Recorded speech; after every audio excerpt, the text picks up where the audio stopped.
I was at a racism workshop some years ago in Berkeley, and in the opening circle, and I happened to be sitting right next to one of the teachers, so I was the last one to share. And when everyone was sharing what kind of brought them in the room, and I said, well, I'm really working on this issue of emptiness in white culture.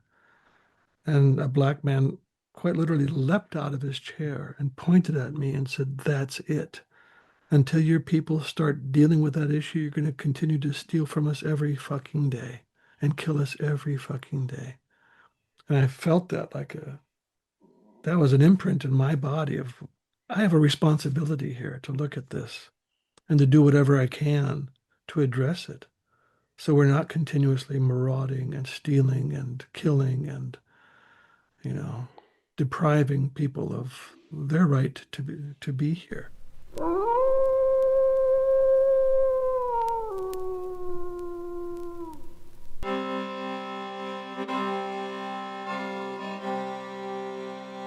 Francis Weller, thanks so much for joining me on the podcast.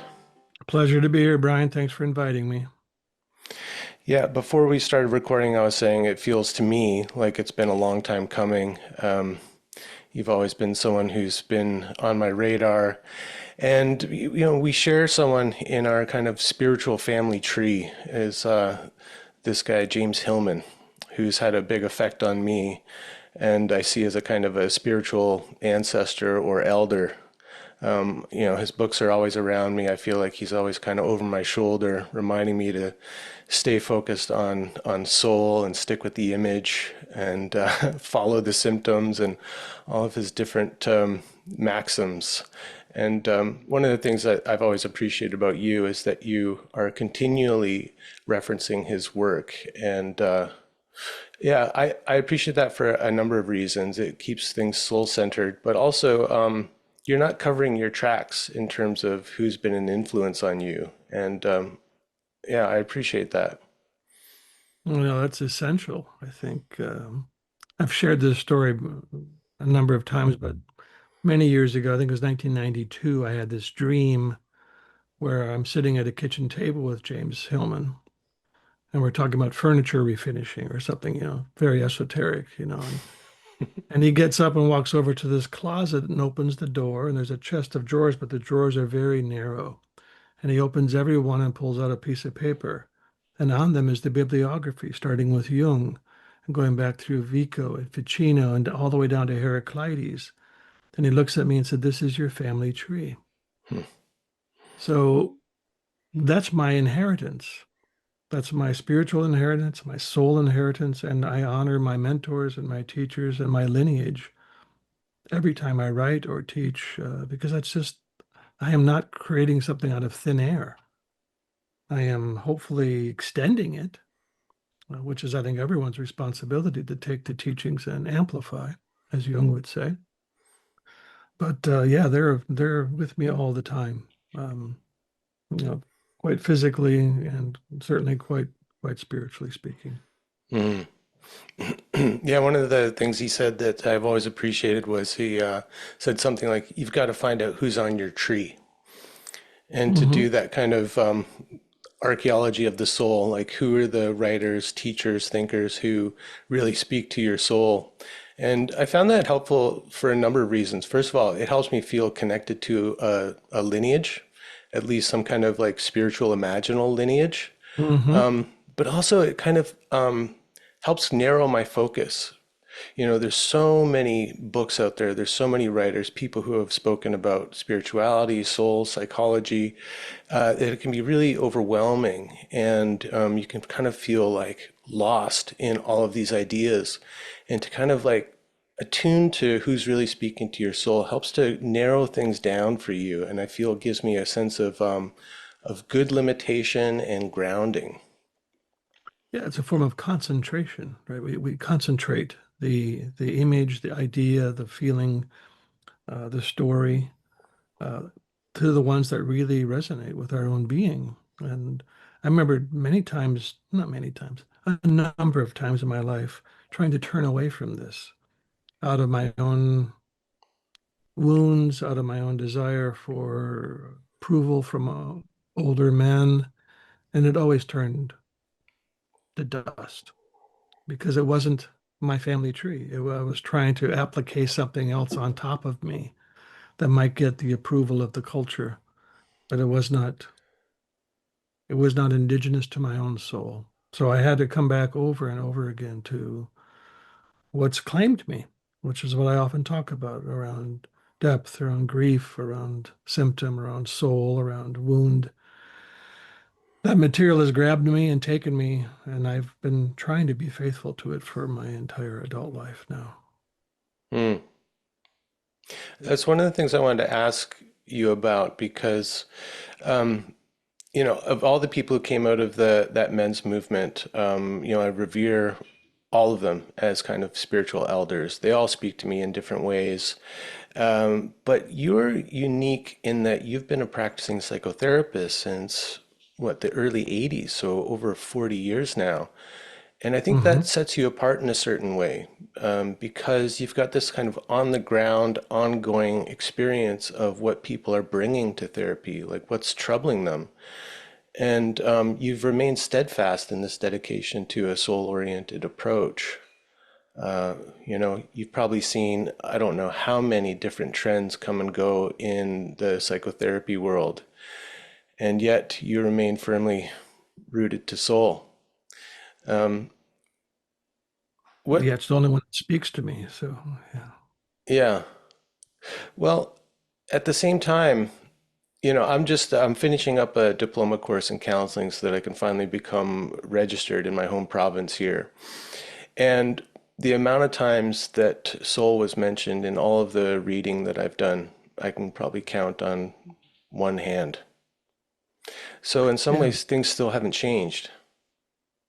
No, we're still very fixated on the self. I mean, we don't have a psychology, we have a selfology. We don't have psyche. Psyche's not our what we're paying attention to. We're paying attention to the construct of the self and how we can fortify it and strengthen it and defend it and amplify its, potency. And those are not bad things, but in service to what? I mean, at some point, uh, the needs of the soul speak loudly, whether through depression or addiction or divorce or death or something calls us back. I remember writing an article many years ago called The Necessity of Defeat. And it was about the fact that no man has ever walked into my office voluntarily. They've all come in because they've been defeated through illness, through addiction, through divorce, through loss of a job, through depression. They finally got knocked off the horse. And that was actually a moment of grace if they don't just try to scramble and find the next horse. So finding out that we are drawn and brought to the depths is part of our deep listening. Where does soul take us on any given day? What mood do we wake up with? What symptom is more amplified today? So learning to listen to soul takes a lot of practice because we're not geared toward that. And our psychologies currently do not help us attend to that to any great degree at all. You Mm, know, mhm. And yet it's right there in the word psychotherapy, right? we would think that that would be the focus of our attention, but it's not. Yeah. Yeah. One of the things that you mentioned is like carrying the work of our elders forward, and I think a lot of that has to do with responding to the needs of the times and the way things change, what's coming up in the zeitgeist of the culture, etc. And that's one of the things I've tried to do with psychedelic therapy. And I've been pointing out for years now that psychedelic, if we were to translate it from the Greek, would mean something like revealing the soul. And yet, most of the psychedelic psychotherapies are based on, I would say, problems of the mind or adaptation. And there's a lot of talk about trauma. It's one of the big trends in Right. psychotherapy now.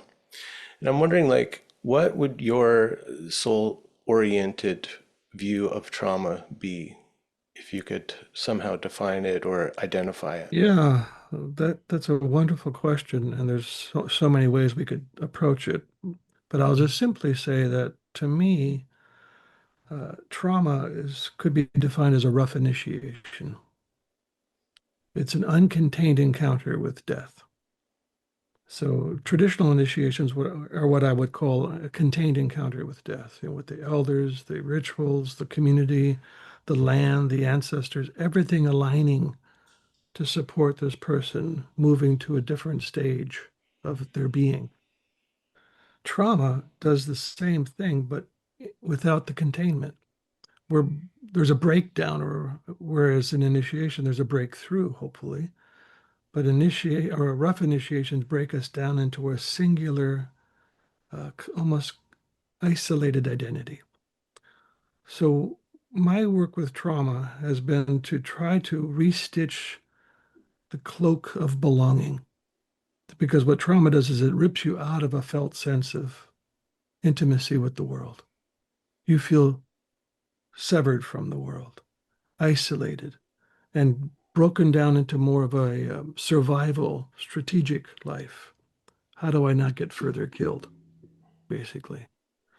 Uh, there have been some wonderful studies, like the work with this Native American culture, soldiers coming back from Afghanistan with PTSD. And they put them through conventional treatments that we have available right now. And they're good treatments, but they said they had about a 40% recovery rate. Well, then they said, well, let's put them back into sweat lodges, pipe ceremonies, vision quests. And the recovery rate went up above 80 to 90%. Hmm. So, what is that? That's the reknitting of the cosmological tear in the code of belonging. You're rewoven back into the fabric of cosmos, back into the fabric of community. The trauma is trauma because of the isolation. I tell the story in my book, The Wild Edge of Sorrow, of when I was in West Africa visiting my friend's village.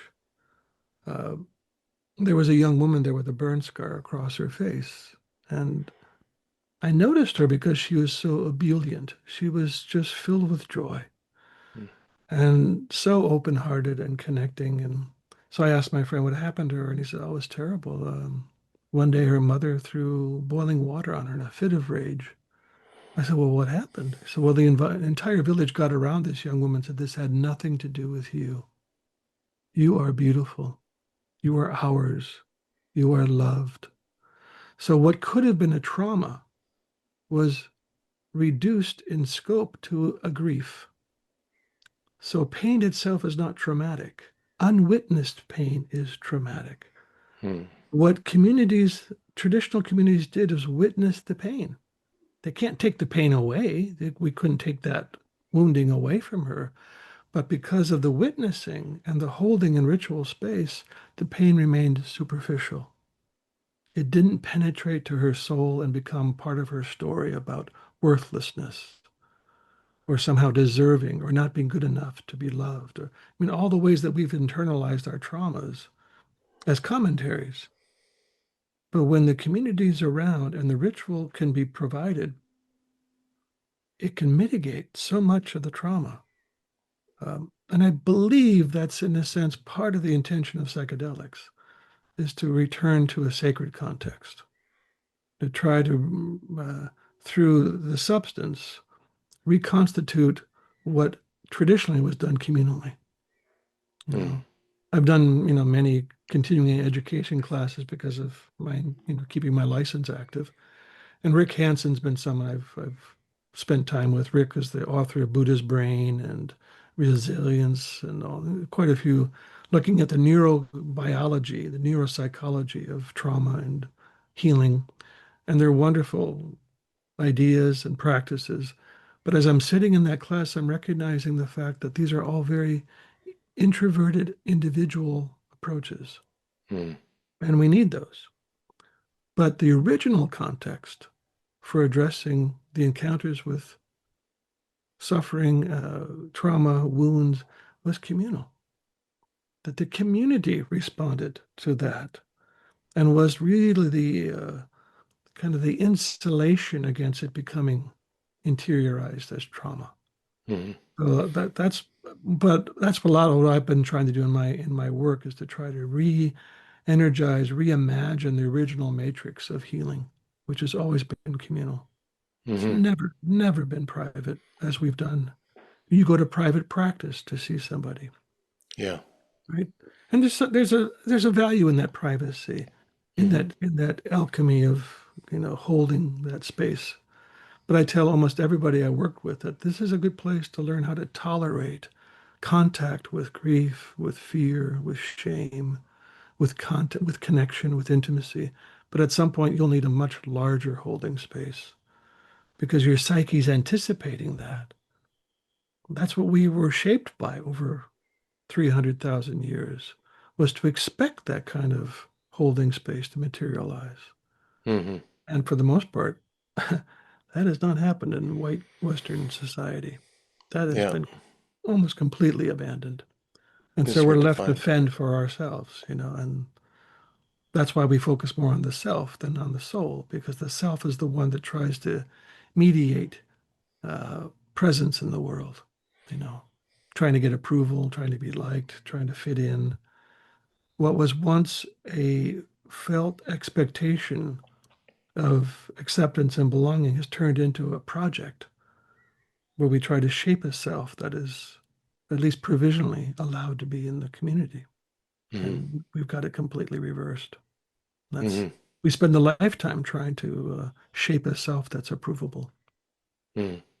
Mm. What you were saying about the study of Native Americans who are returning from war and trying out this traditional mode of healing to help with their PTSD, it it resonates. A few years ago I taught yoga at a native healing center outside of Montreal, and it wasn't for guys returning from war, but it was about guys returning from prison, from the prison system, and Mm-hmm. having this kind of halfway healing lodge before they reintegrated back into their communities. And it was all about reconnecting them to traditional healing practices and Right, life ways, the sweat lodge, right, carving, storytelling, that kind of thing. And it was really beautiful. And I think, it's proven that the recidivism rate is a lot lower than guys who just kind of get thrown back into the community without that. And I thought that was really wonderful, and it's an amazing initiative. But it also left me as a person of European descent with a feeling of grief that we don't even have anything to kind of recover anymore in terms of these traditional ways and rituals. If we're a kind of a post-Christian Western person. And so then what do I do with that grief that, we don't even have that. As much has been taken from the Native Americans in North America, they at least still have something to kind of rekindle. And they're doing that, and that is really wonderful. mm-hmm. But yeah, for us, like, what do? We have psychotherapy. We have whatever's kind of like next on the buffet of self-help healing modalities. And yeah, we don't have this kind of depth of tradition to nourish Right, us and to right. heal us. Again, an exceptionally important point. I would just add to that study they did. They thought, well, maybe this is only relevant to Native culture, so they put white soldiers through the same rituals, and the same thing happened. Hmm. So it's the process itself is the psyche recognizes that field, the ritual field. The psyche understands that language, I could Mm-hmm. say. So once that language is spoken, some part of the psyche can open up and begin its process of of healing, of recovery, of return, basically. Because a lot of what happens in rough initiation is suspended return. It's like you get caught there. We talk about the liminal process, right? That place between leaving and arriving. There is this liminal thing. Well, in suspended initiations, you don't leave the liminal. You become liminoid. You become someone who never really returns to this world. So that's part of what we see in trauma is how do we bridge them back into this world again. So they become, you know, incarnated back into this physical life. And that's a Mm. lot of what we've been trying to do. But in response to your question, Brian, the good news, I mean, what you said is all true. We have basically gone into a deep amnesia, and we don't remember our traditions, our languages, the places, our ancestors. We have basically abandoned all of that soul matter and focus more on economics and survival. Again, I'm not judging that. We had to do some of that. But Jung once said that the core of our trouble is that we have forgotten our instincts, what he called the age old unforgotten wisdom at the core of the psyche. So it's this unforgotten wisdom that I have faith in, that if we can get quiet enough and listen, we will be shown what rituals we need to do. And that's happened for me many times. And I've brought many of those rituals into communities now. I remember once when I was teaching with my friend Malidoma Some, uh, we did a ritual that had come to me called a reclaiming ritual. After it was over, he looked at me and said, that's the first indigenous ritual I've seen on this continent. You would not see this in my village, but it is right for your people. So part of our job is to become quiet enough and attuned enough to the dreaming earth to receive the images, to receive the choreographies, the Mm. gestures, the things that we are being asked to do to begin to heal and repair our relationships to one another and to watershed and to community. And those are possible. I've seen that happen many, many times. When I was leading men's initiation work for 17 years, we were doing them all up and down the Western coast. And what was amazing is that even if we did the same ritual in Oregon as we did in Washington, as we did in Southern California, as we did here in the Bay Area, the earth dreams differently in each place. So I knew that intellectually, but I actually got to see it happen to these men as they were, through ritual process, attuning themselves to the rhythm of that place. Because initiation is not into an abstraction, it is into a particular locale. You are initiated into this place, this territory, this watershed, these plants, these migratory pathways, these intimacies.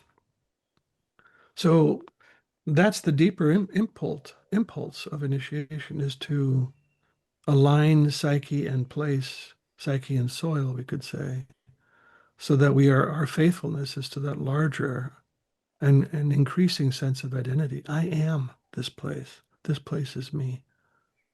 And that's Mm-hmm. part of what we can trust, that that's still in us, Brian. We're still wired for this. We're still shaped through that long evolutionary story to recognize that cadence, that rhythm. And I've heard many times after we're done with a grief ritual or a gratitude ritual or a recovery, a reclaiming ritual, someone will say something like, I've never done anything like this before in my life, but it felt oddly familiar, Mm-hmm. Yeah. right? Not in So this that it's lifetime. that, yeah, or in that inheritance, Mm-hmm. in the deep, what I call the deep memory, the deep remembrance, that speaks to someplace in my own being. My archaic psyche recognizes that. And that gives me a lot of faith, a lot of hope.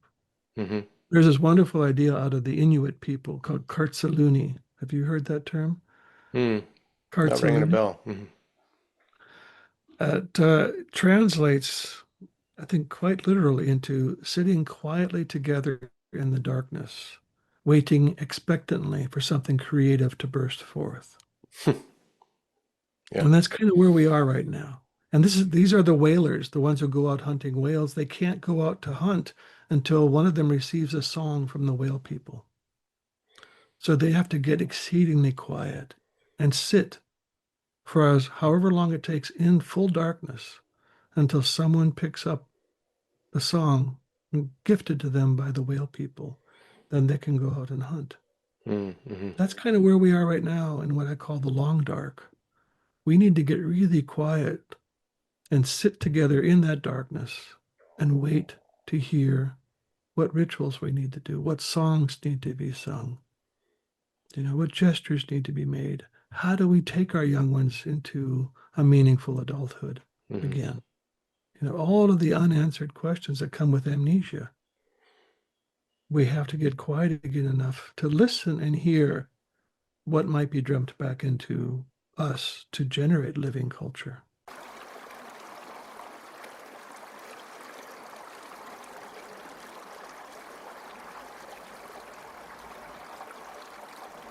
Mm. Yeah, that resonates a lot. Uh, a phrase I've been playing with lately is being like a spiritual artist.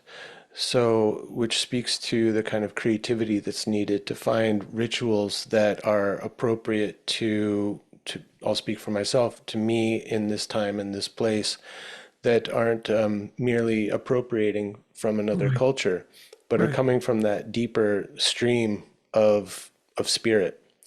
And I guess one of the things that I've struggled with is, okay, so this song comes to me that helps me honor and recognize the importance of the sun in my life. So a little song comes, it's a little prayer I'll do in the morning when I go greet the sun. I know that it feeds something in me very deep. But at what point does it then become appropriate to share with others? Is it up to each of us to find those little rituals and those songs and prayers that speak to our soul? Uh, I guess I have an aversion to kind of organizing around a particular teacher or dogma or whatever it is, or practice even. And so that's one of the things that I struggle with. This is good for me. It feeds me. Um, is it appropriate to share? Is it up to everyone to kind of find this for themselves? Like, one of your colleagues and a friend and mentor of mine, Thomas More, wrote a book years ago called A Religion of One's Own, where I think he was pointing to this kind of openness to a creative spirituality for oneself. Now, you work with groups and you do group Hmm. rituals. I mean, Hmm. do you see any kind of conflict there, any kind of tension that you're playing with? No, because I think it's both. I think there's an absolute need to cultivate a rich interior life that can listen for those songs and be moved by that. And at the same time, I'll just share a quick story. Many years ago, had an experience working with a healer, and in the encounter with this woman, she had me go down and try to reach back 30,000 generations and ask the old ones what I needed for healing. And yeah, no problem. I'll be right back. Yeah. Just slip out the back door. So she had me laying down on a blanket on the forest floor, and eventually I did see these 8 silhouette figures walking towards me. And they said to me one thing. They said, "You must gather together all that has been made not sacred." Wow. And many things popped through my mind, my body, my joy, my sadness, my anger, my sensuality. So many things were made not sacred, but I had no idea how to gather them together. And then this sequence of events happened and were very powerful. Uh, then I ended up doing this ritual of making a gourd and smashing it and then putting it back together again. And I thought I was done. Well, 6 months later, I have this dream, and the dream says, that ritual is not meant for you alone. Hmm. That is the work of your people right now. You must all gather together what's been made not sacred. And this ritual just kind of laid out in front of my eyes of how to do that.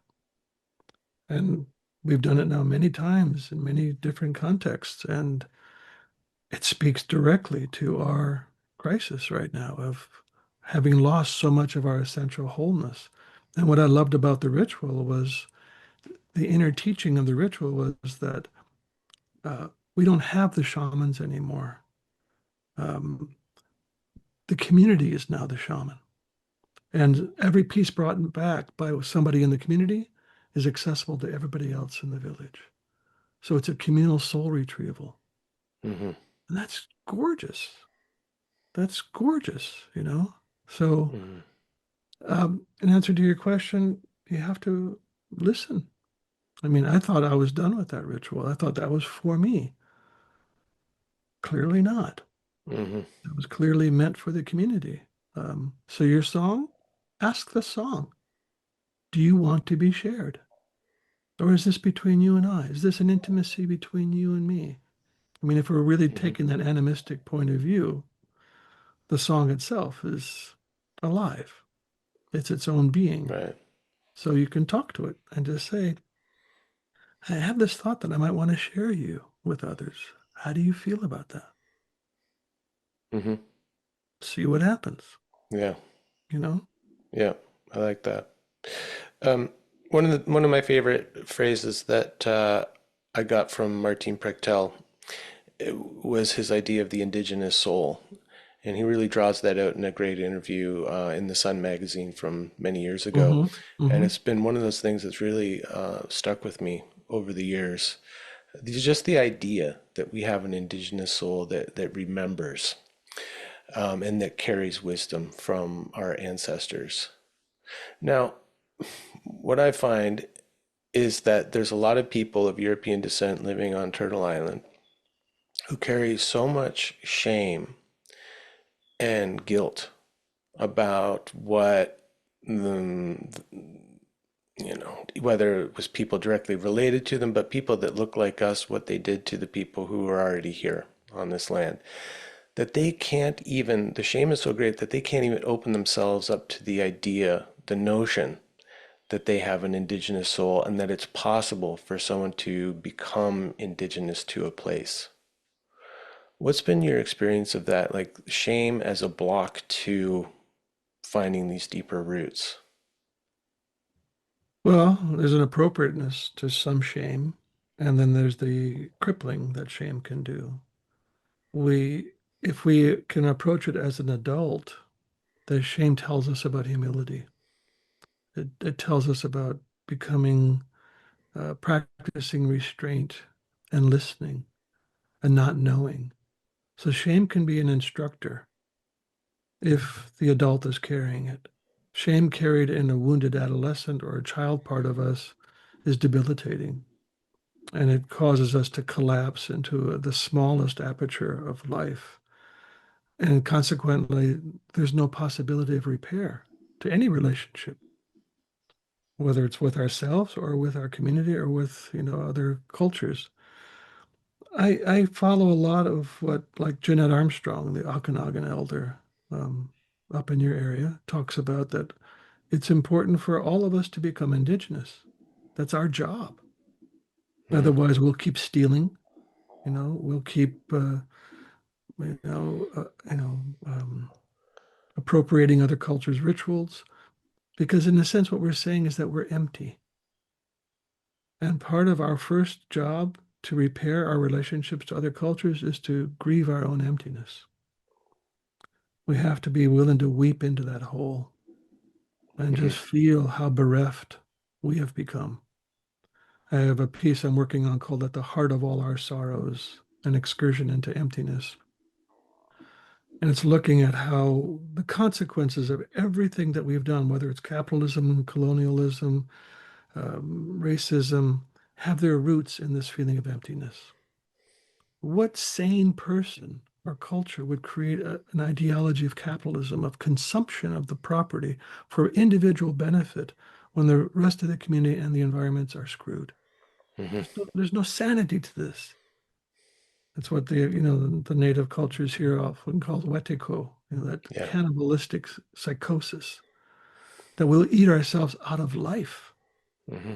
unless we address this emptiness. So, in response again to your good questions, that's really important for us to address that. Otherwise, we'll continue to feel that we don't belong here. And if we don't belong here, we're not going to love this place. If we don't love this place, we're not going to protect this place. So, as Wendell Berry said, it all turns on affection. So, we're trying to generate qualities of affection where shame shuts the heart down, doesn't it? It closes the heart, even to ourselves. I mean, shame is my life wound.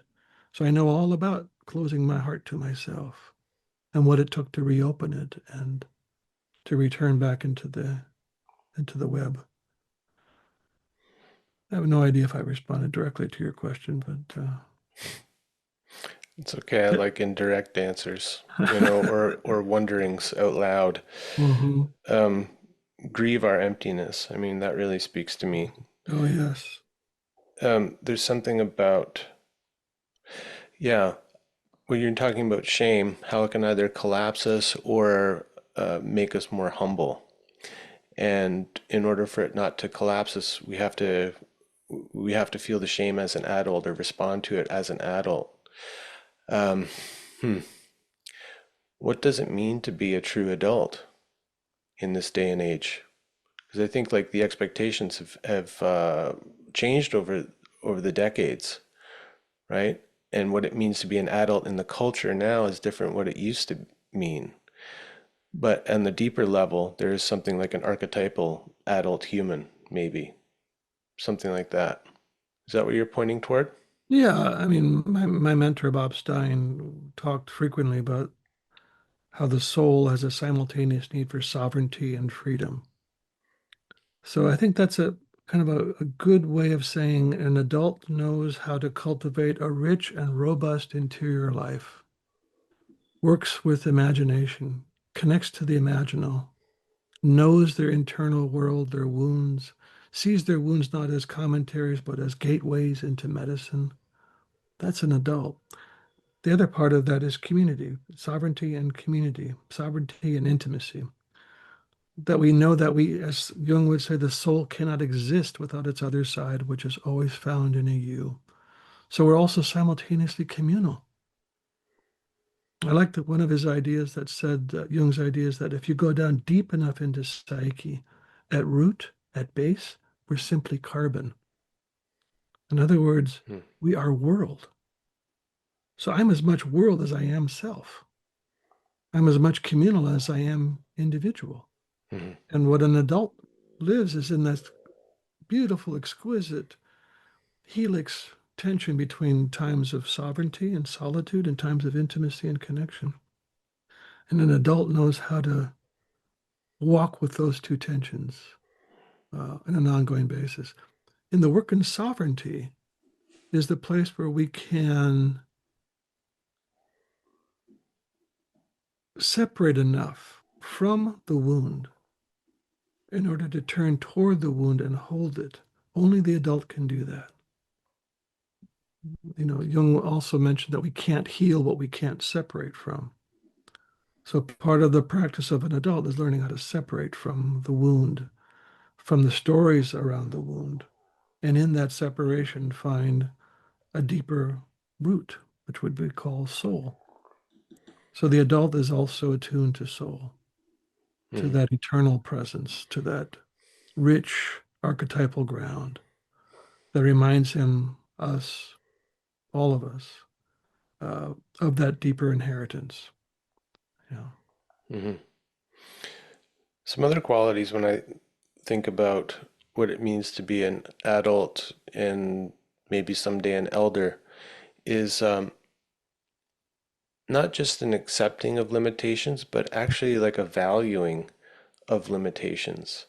And I would also put in there obligations. Yeah. I mean, I remember writing once about how an elder or an initiated human being is more attuned to responsibilities than rights, more aware of entanglements than entitlements. Great.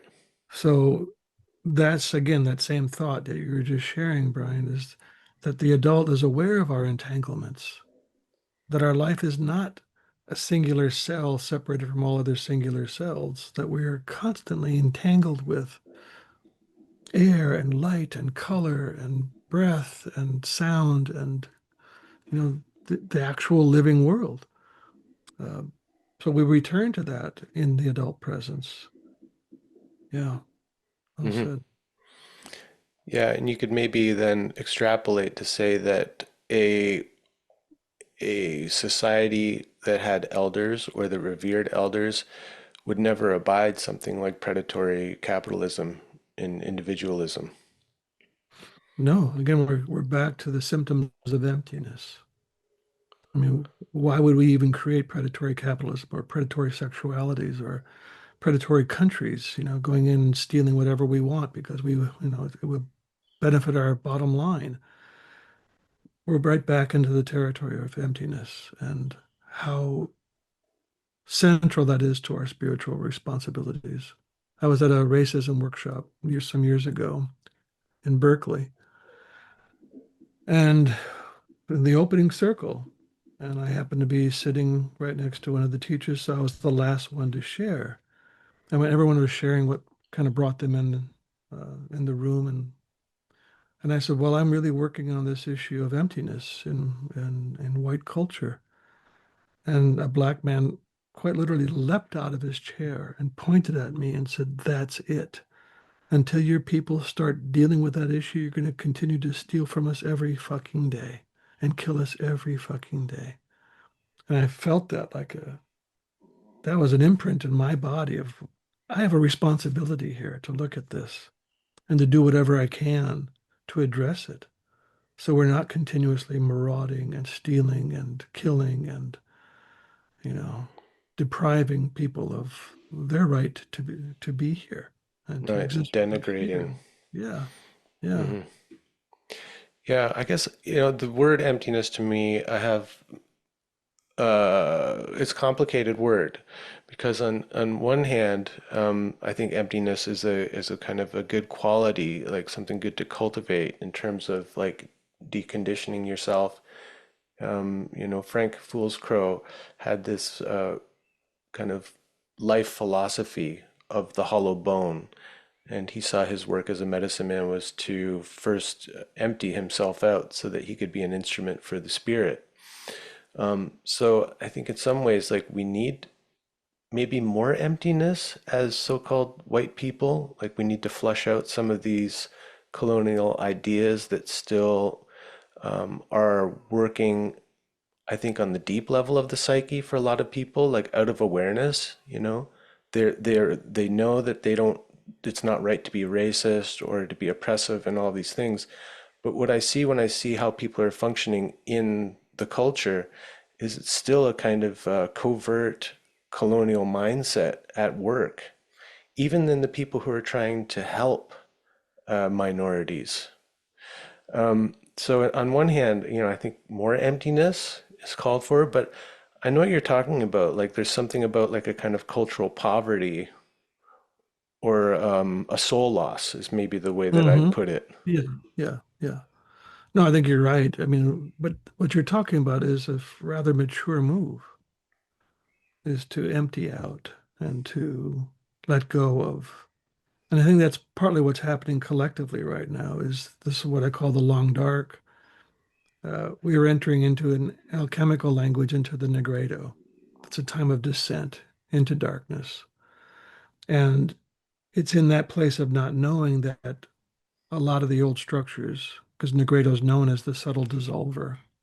So a lot of the old structures of capitalism, of racism, of gender inequities and financial inequities, those all have to collapse. And then we'll be left with this feeling of, well, who are we now? Hmm. How do we not just fill it up with the next thing, but how do we listen again more carefully to hear what wants to come in? What does soul want here? What does the collective soul? What does the anima mundi want right now? Um, so I think you're right that this is a time of emptying, but that takes a certain ripeness of adulthood to recognize that. Because the mass majority of white folk are doing everything they can to accumulate more and not Yeah. move in the direction of letting go and lessening and lightening. And that's a lot of our work collectively. Mm. Yeah, I see, in these times of collapse of that Negredo dissolution, it's increasing, I think, dominant culture's fear. No kidding. around that dissolving, that emptying, that you know, the fear about becoming a minority in your own country, with this influx of immigrants and all of that fear. And so there's like a grasping on to these kind of traditional Christian values. Even the idea of manifest destiny was invoked by Trump in his last speech, like his inauguration speech, which like sent chills down my spine to hear that out in the culture again. Yeah. This Yeah. old idea that I thought we'd like left behind and been done with. Nope, there it is. And then you see a response in the society, like it's like a rallying cry.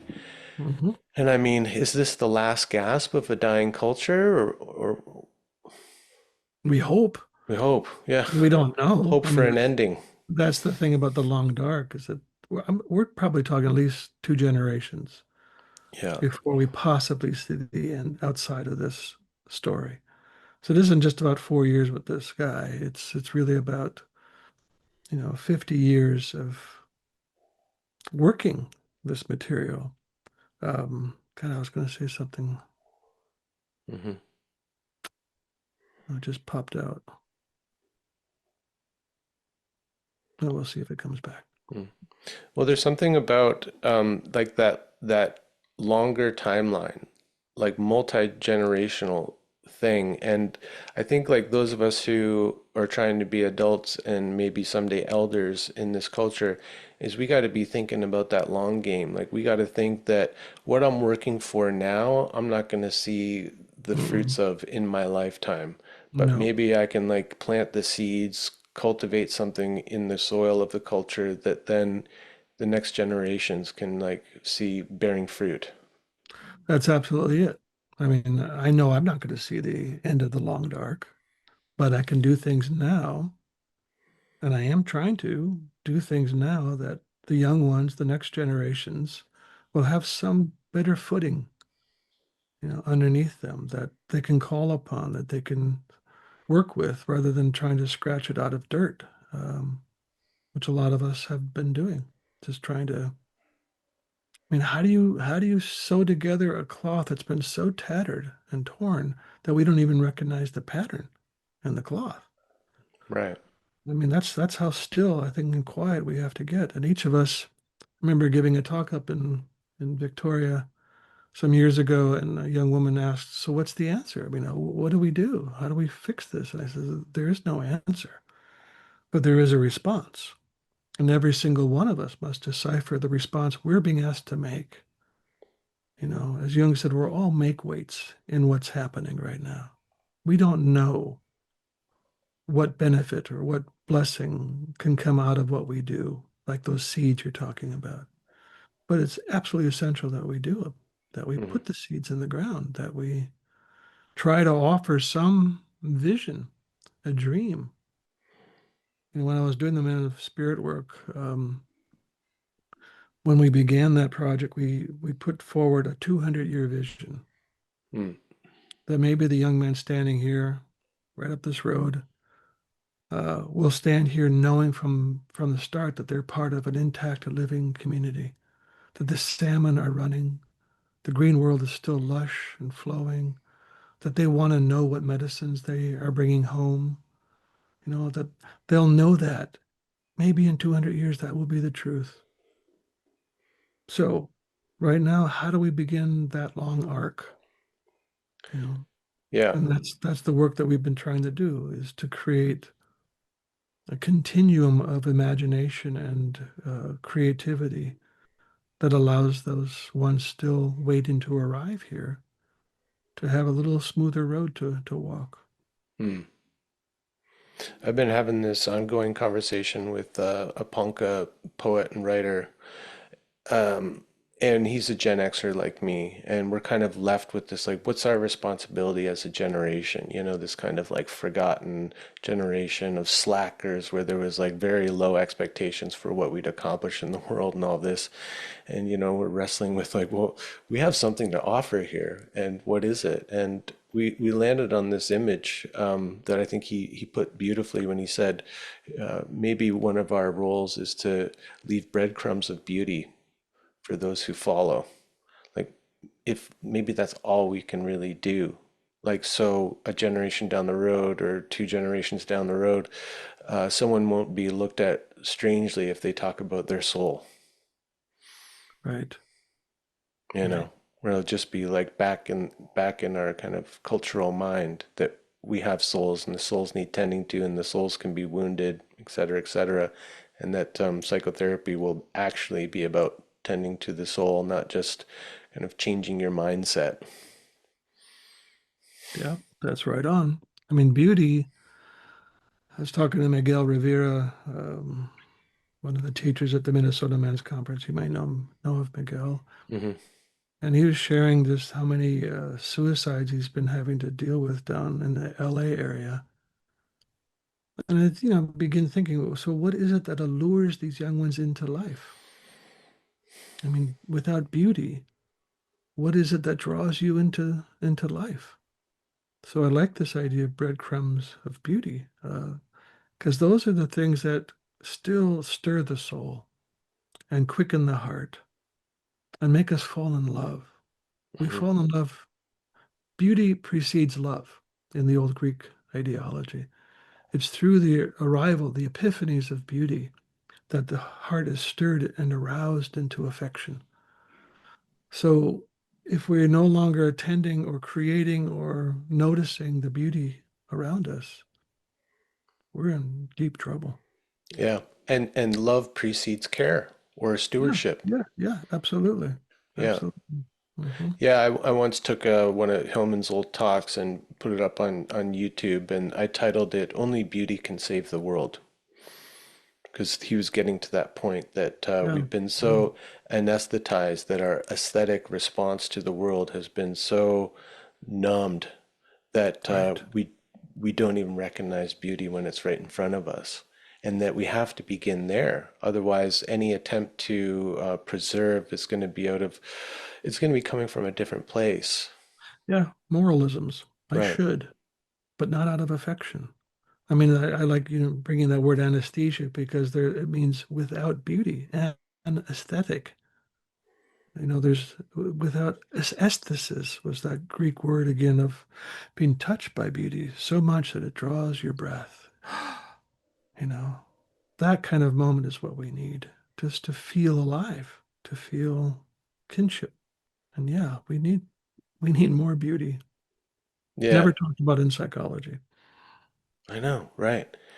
And like maybe we should be tending to the symptom of a lack of receptivity to beauty. Like, what is it that cuts us off from beauty?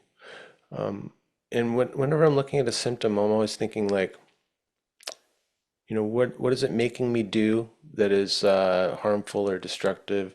But also like, what is it keeping me from doing that is like life-giving and nourishing? And so, what is the anesthetization of the person, of the individual? What are they getting from that? Or is it something maybe that the overculture is getting something from that, more kind of malleable, cut off Hmm. Hmm. cogs in the machine?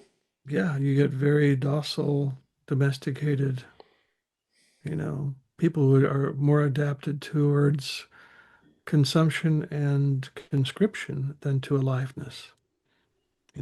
How do I fit in becomes, when a culture forgets how to welcome their people, you create a climate of interior, uh, introspective thinking, Right, always like a watching like our a closed behavior, loop. Yeah, yeah. always watching to see how I'm performing. Was this acceptable? Did I get likes on my Facebook post? It's a measurement on a constant basis of am I in or am I out? Mm, Well, when that kind of obsession goes on, we lose the world.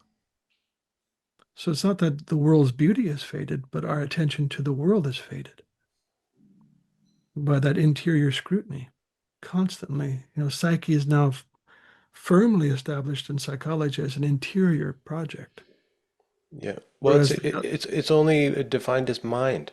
When in the Greek yeah, sense, it was mind, but they had a different, more expansive understanding of yeah, mind yeah, that was like yeah, not just the intellect, but also the soul.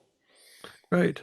And the old alchemical idea was that the greater part of the soul lies outside the body. And Jung said the same thing. He said, we don't live in psyche. Psyche doesn't live in us. We live in psyche. Hmm. So to have that appreciation of being embedded again in something large, you know, that's freeing. Mm. Yeah. Yeah, when you're talking about that kind of self-referential, self-reflective, closed loop system, I've spent some time down in South America working with Indigenous healers.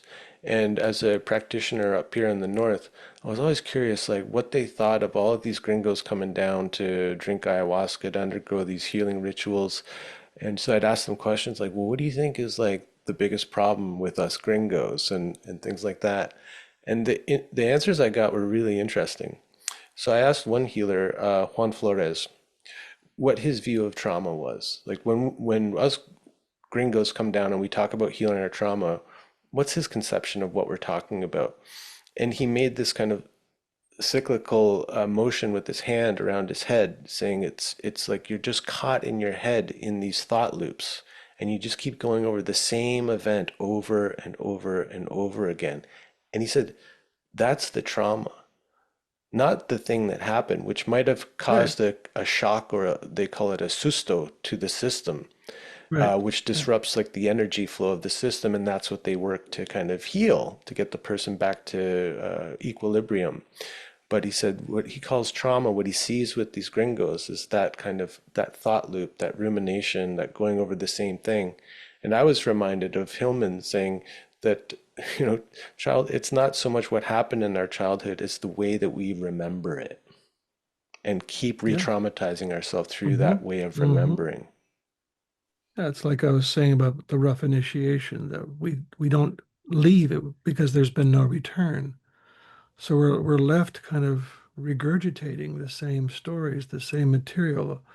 I mean, research shows that 80 to 90% of the thoughts you're having today are the same ones you had yesterday and the day Ugh. before and the day before. Now that's depressing.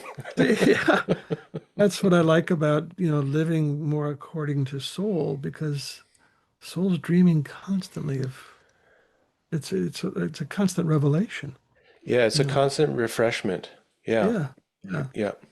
So that's If I I like follow that. like, yeah, like what's interesting me, what's kind of grabbing me in the world, a book, a piece of music, Yeah. a particular bird or tree or whatever it is.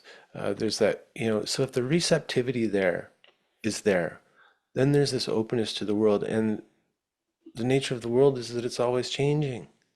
So you're not stuck in that loop. Mm-hmm. Mm-hmm. Hmm. Yeah. I think there's a lot of, again, that boredom that comes from constant repetition. And again, without the return, which is we've been doing a lot of ritual around how do we get people to end, to complete the cycle, to complete the story, so they can come back into, again, an animate world rather than a repetitive world. So Hmm. finding ways of telling stories, having them be witnessed um, by communities has been very helpful, Hmm. very healing. Hmm. So it's been almost 10 years to the month since Wild Edge of Sorrow was published, which I feel like was like your big kind of breakthrough book that really thrust you into the public sphere, all right? After Hmm. doing all this work for years and years and years, all of a sudden you're like a public figure and you're someone that people are looking to for wisdom and guidance. And it's been 10 years now, and you've got a new book coming out. What can we expect from this new book? Well, that's a good question. So what can you expect from this new book? I mean, Um, what kind of ground are you going over for the new book? there's a collection of essays that I've written over the course of many years. It's called In the Absence of the Ordinary, Hmm. Soul Work for Times of Uncertainty. So I kind of go through the first part is called When the Bow Breaks. And we're looking at rough initiations, apprenticeship with sorrow, um, uh, baptized in dark waters. We're looking at what this process of descent is, the long dark. Where are we right now collectively? And how Right. can we see that through the eyes of soul?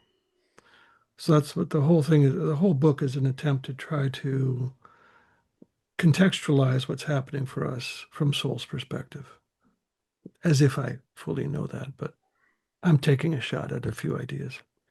The second part is care of the soul, where we're looking at what values and practices can we develop, like restraint, like reverence, you know, these things that help us to repetition, soulful repetition, these uh, and geologic time. These things help us listen to soul more directly, um, and they require disciplines. And I like the word discipline not so much in that militaristic sense, but in its old soul sense of discipleship. They come from the same root, So what is it? I'm doing this out of love, not out of, obedience or, again, that difficult moralism we can get caught in around should and what's right and what's wrong. And the last section has to do more with, you know, returning to the world. So there's a chapter on this wonderful phrase that I got from Paul Shepard, who is one of my favorite writers. And he was in conversation with Jonathan White years ago and put in this book called Talking on Water. And I can't remember the question, but Shepard's response was the grief and sense of loss that we often attribute to a failure in our personality is actually a feeling of emptiness where a beautiful and strange otherness should have been encountered. Hmm. That phrase just floored me. That a lot of this emptiness that we're talking about here today is also about the loss of the world. That this beautiful and strange otherness, the fox's eyes, the hawk's shrill call, the waft of honeysuckle, all these things that are meant to be this beautiful and strange otherness, again, because of our deep interiorizing of our attention, we've lost the world. And he was wise to see that as that's the emptiness, is that we've lost the beautiful and strange otherness. So I wrote an essay on that idea of how do we return to that beautiful and strange otherness. And, you know, Yeah. When you say beautiful, strange other, that's a beautiful turn of phrase. I yeah, think immediately of the sense that the world is alive. What we call absolutely. now animism, which is like a term that we shouldn't even have to name what is kind of our default state or our birthright as human Yeah, beings. yeah, And a lot of what I've been wrestling with and talking with people about on the podcast is like how to reawaken that in an individual as someone like me who wants to help. I'm a counselor, therapist, and I see this as like a core wound of the modern person. And if we could somehow find ways to rekindle that sense of the aliveness and the soul of the world, I think it would maybe not get rid of all the symptoms, but put them in a much larger context that enables you to not collapse, right? Something like that. And so I'm always thinking, like, I know what it was for me. I kind of have an idea of what the special sauce was that helped reawaken that to me. But the prescription for me isn't the prescription for everyone. And it's not something I want to package up and sell to people. So I'm always like wondering, like, is there like an ascent? I mean, you work with people. Is there something that helps to reawaken this in people? Or is it something that just happens? Is it like the soul's own kind of agenda and schedule? I feel that when you begin to help them see, as it was for me, that my symptoms are not disconnected from the world, that my depression, my shame, my loneliness, my addictions, that those are also, they're also coming from the world. that I'm not separate from the world. That, in fact, nowadays people speak almost as much about what's happening outside of them as what's happening within them. It's as if the patient is now the world. Hmm. The terrorism, the fear, the grief, the layers of grief that we're feeling. Most of it's not mine. I feel it for what's happening in my culture. I feel what's happening in the Middle East. I feel it for what's happening, to, you know, species and languages. And my grief, in a sense, brings me back in touch with the world. So if we pay attention to our symptoms, we're actually finding our way back into the world.